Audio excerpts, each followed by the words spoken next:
జిల్లాల తరవేరుగా జనాలు వస్తూనే ఉంటారు.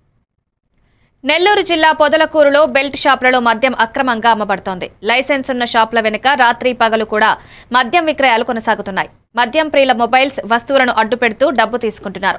ఎక్సైజ్ అధికారులు దృష్టి పెట్టకపోవడం పలు ఆరోపణలకు దారితీస్తోంది. ప్రజలు ఈ అక్రమ కార్యకలాపాలపై ఫిర్యాదు చేయాలని సూచిస్తున్నారు. కానీ అధికారుల నిర్లక్ష్యం కొనసాగుతోంది.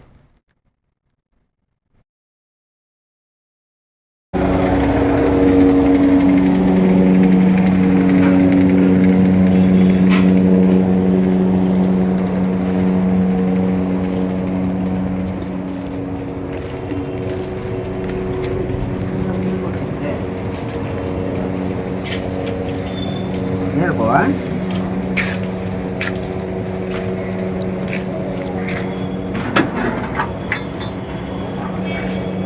దేనికి చేస్తున్నారా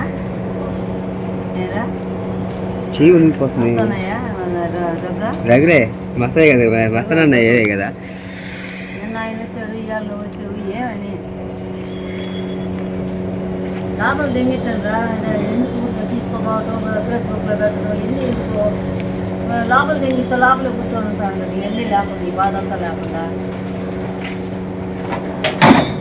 కాదురా బతుకు ఆడేది అడగడానికి ఇక్కడ తెచ్చుకోవటం ఇది నువ్వు అడిగి